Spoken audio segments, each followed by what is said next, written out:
I, 37 female, have one daughter, pre-tween Jenny, from my ex-boyfriend, 36 male. My ex-boyfriend was a man-child whom I stuck with for 3 years because I was convinced he would magically grow up someday as long as I helped him. I'll be honest, I definitely had terrible taste in men when I was younger. I became pregnant, and 2 months after giving birth, he walked out. He claimed he couldn't take the stress of fatherhood. He didn't want any custody and now pays child support, surprisingly without complaint. My sister, 41, has been my biggest supporter.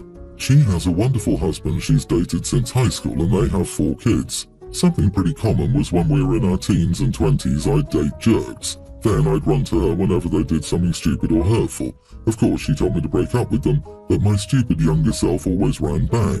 She got pretty frustrated but would still comfort me. Believe me, I'm not proud and have certainly matured since my daughter was born.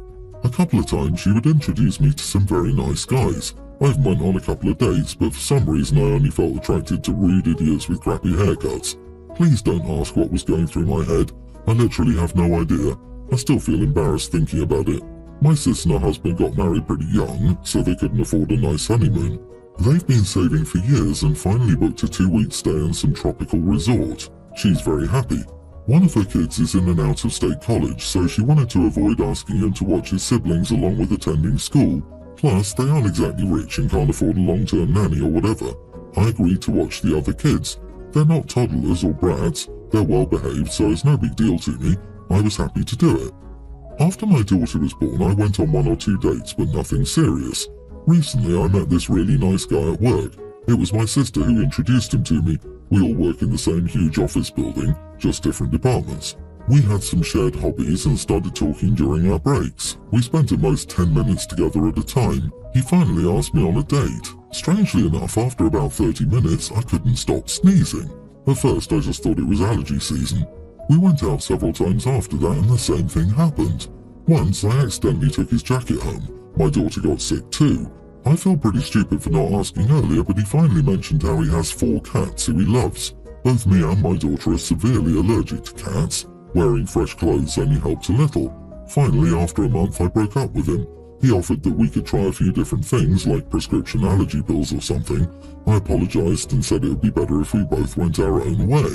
I feel awful, but the experience taught me that even though I enjoyed our time together, I wasn't so invested in this relationship that I'd go through the trouble of researching different remedies or putting my daughter in danger. I felt it best to break it off soon before we got too serious. He seemed sad but said he understood. We parted on good terms. My sister seemed a bit miffed and didn't say much. Only a couple of days ago I heard her going on and on about me. I got off work early that day, which she knew. I realised I'd forgotten something and came back. While at it, I walked around my sister's department to pick up another file and say hello. The door to the break room was open and I could hear a small group of women talking. My sis was saying how ridiculous it is that I keep rejecting good men for stupid reasons. The fact that my daughter has no father is my fault and I should be embarrassed. She made some joke about me being an attention seeker who spreads my legs for any man I know won't respect me. I haven't done anything like that in years. I was shocked and extremely hurt.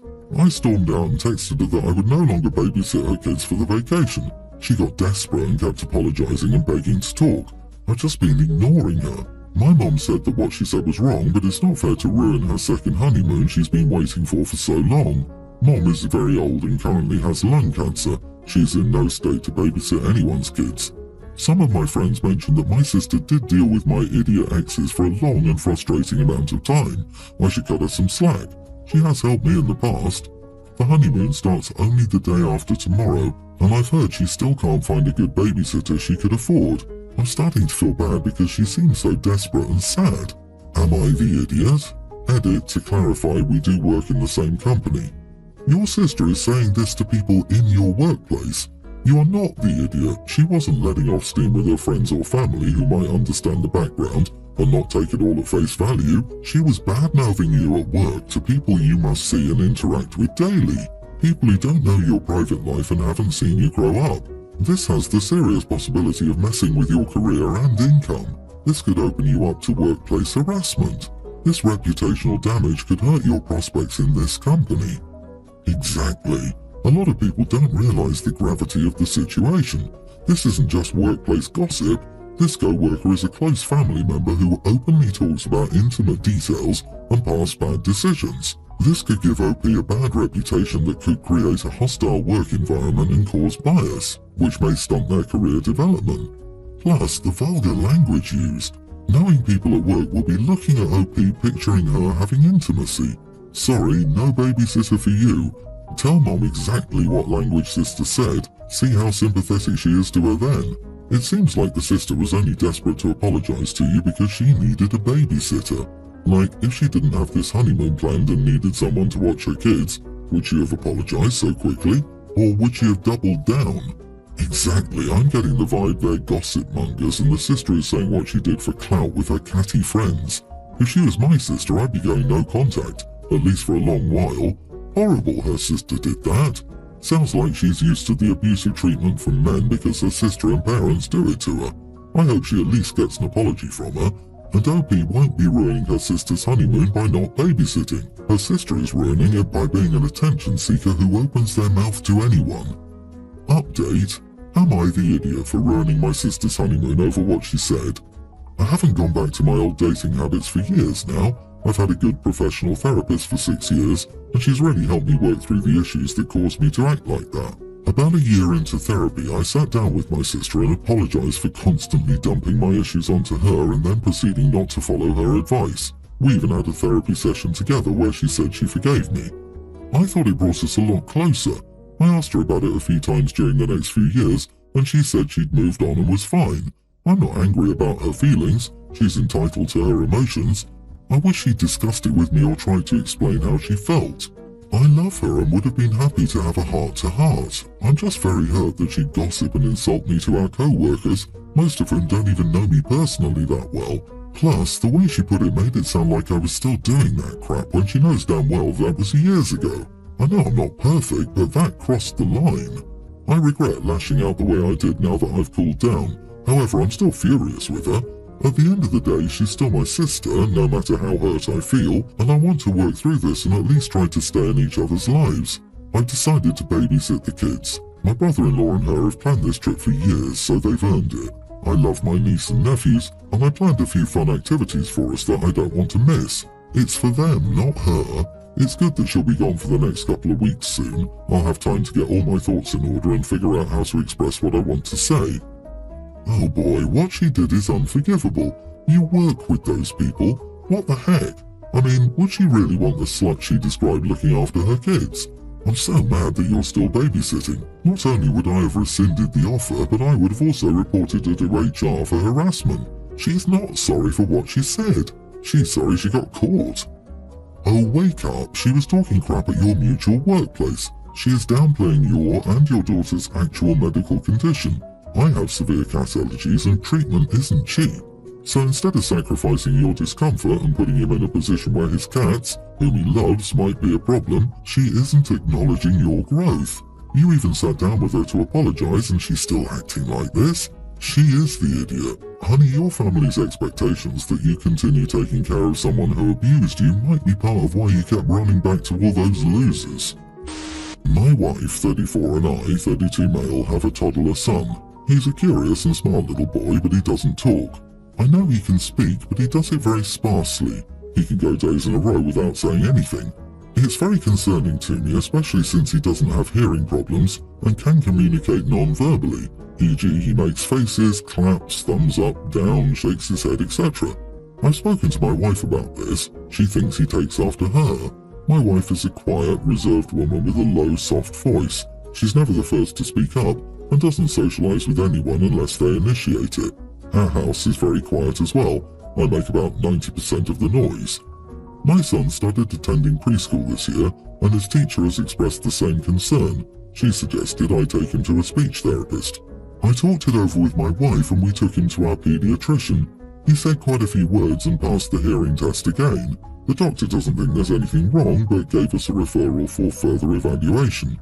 My wife thought it was unnecessary and refused to book an appointment. However, I did and didn't tell her. Unfortunately, I missed the confirmation call and they called my wife instead. She ended up cancelling the appointment and accused me of breaking her trust. She wants to pull our son out of preschool and has left our son at her mom's for the past few days. I feel I was acting responsibly, but she interpreted it as an attack. I think she was unintentionally neglectful too. Not the idiot. Early intervention is the best kind. Your wife needs to let go of her pride and let your son have his assessment done. If he doesn't need it, great. But if he does, you can now get it all rolling. Me and my hubby are concerned our little one has some sensory issues. Her doctor blew it off, so we booked privately. I'd rather have it done and be told everything is cool than ignore it for longer, and then getting help is more challenging. Your wife probably feels responsible for his delay since he takes after her. Tell her you're not looking for a problem, rather you're seeking confirmation that there is no problem. And read this to the child. Young kids need to hear lots of words. Since your wife doesn't talk much and he's not talking back, I can see how it might feel weird to talk at him but do it anyway. He needs to soak it up. My child didn't talk much at 3 either, and she was sent to a speech therapist. I'm very quiet too, and she seemed fine to me, but I followed the advice of her doctor and teacher. I diligently took her to all her appointments and did her homework with her. Eventually, she started talking more. She's now a fully functional, employed, married adult, who was just diagnosed as neurodivergent, and so am I. But with a speech therapist, my daughter at least can learn new coping skills and get help. I feel guilty about not getting her proper help earlier, but she was just like me, so I thought she was fine. Congratulations on doing what is right for your child. Early diagnosis and treatment are very important for social development and mental health. It's finally become just about cool enough to have a barbecue where I live, so yesterday evening my husband and I called most of our friend group to come to our place and join us. That's about 20 adults plus 6 toddlers and babies. My cousin, her husband and their toddler are out here visiting because he wants to move out of the UK, and he's trying to convince her to move too because they'd have a better quality of life. Full disclosure, our husbands are much closer than we are, although I would say that cousin and I are always at least friendly, if not friends, so we invited them to join. Now yes, in my city, people do take any excuse to get dressed up, especially young expat professionals, which is basically what our whole group consists of. If we go out, my friends and I also get dressed up, but it's a much more casual affair if we just go to each other's homes. They're also lovely at chipping in, so everyone is ready to help wash dishes, plate food, remove rubbish, move furniture back before they leave, etc. So everyone else came in jeans, shorts, summery casual outfits. Cousin turned up in what I can only describe as a full sequined mini dress, her daughter in a tutu, and her husband in chinos and a shirt. They looked out of place, but nobody commented on it. I offered her a hoodie and bottoms when it got chilly, but she said no. This morning, my cousin sent me a long, rambly voice note about how I tried to humiliate her by not saying the dress code and how she'd had to keep pulling her skirt down. I did this to alienate her from my friends so she couldn't make any potential connections. She's calling me a manipulative idiot, but my thinking is, it was a barbecue, in a garden. Who wears a mini dress to that? Edit, in her voice note she said, "You should have told me nobody was going to bother dressing up. Everybody knows that city is full of bling. How was I supposed to know this barbecue was stupid loungewear?" You are not the idiot. If she had to keep pulling her dress down, logic would tell her it was too short. I love how people always blame someone else for not informing them of important information, but never seem to remember that they never asked. LOL. You didn't have to tell anyone else how to dress, as it seems common in your area that barbecue equals casual and comfortable dress. If dress code was such an important issue to her, she could have just asked instead of making assumptions and then just acting on those assumptions. She humiliated herself. LOL. I also think she's making a mountain out of a molehill. I don't think she's alienated and unable to make connections because she showed up overdressed on one occasion. If I saw someone in a mini dress at a barbecue, I would assume they just wanted to dress up, had another event right before or after, or didn't know the dress code for a barbecue. None of those made me think badly of them. Yeah, I've never decided to dislike someone because they showed up overdressed at one event. She's overthinking this majorly, and it's always better to be overdressed than underdressed. However, I have to say, a tutu is always acceptable, especially for a kid. Tutus are like the jeans and a nice shirt of the kid world. They're just so versatile. I, 47 male, have one child, a daughter, Neela, 19. My wife and I did well for ourselves, so we've been financially supporting her and caring for her child, a female preschooler, since she's been in the university. While she's away at college, we help pay for her tuition and car insurance, and give her a decent amount of money every month to focus on her studies stress-free while she's away. Along with that, we care and provide for her daughter. Neela goes to school a few hours away, and our nephew was visiting this area and saw her at a local club as a pole girl. She asked him not to tell us, but he did so anyway. I confronted her and she tried to deny it, but admitted she's been doing this for the past few months. I asked her why, and basically short answer is she's not responsible with the money we're giving her and shopping is more important. I then threatened to cut her off financially because 1. I disapprove of my only daughter doing this kind of work, and 2. She's making money of her own and isn't being responsible with ours. 3. Hiding it from us and not sending any back to help Kimberly.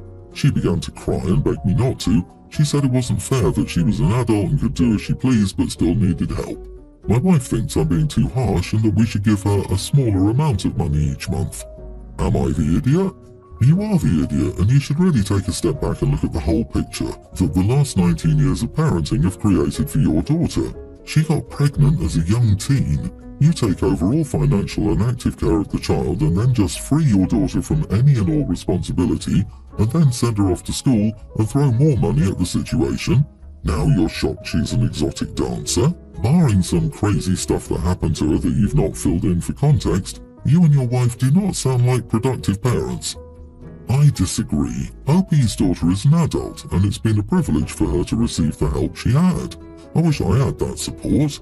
It's your money, and she's an adult. You're not the idiot. She doesn't get to waste someone else's money on shopping and then whine when that money is gone, especially since she's an adult who can do what she wants, as she claims. She can't have it both ways. She's an adult, but she's still a teenager, and I'm sure she doesn't know how to manage her finances yet. Opie, would you be okay with her doing some waitressing, whatever, for extra shopping money? Is she making enough to cover what you currently give her? Would you cut her off and expect her to cover all those bills if she had a part-time job you approved of? Also, has the kid's father been paying child support all along? If you and your wife are tired of providing everything for your granddaughter, why not start by going after the deadbeat dad? All good questions. I can't help wondering whether Opie is not as disgusted with his nephew for visiting such clubs, or if that's just a normal thing guys do. Opie, you are the idiot because she has a job and you're having a tantrum about it. If she's doing fine at school, you should be proud she's managing a job and school.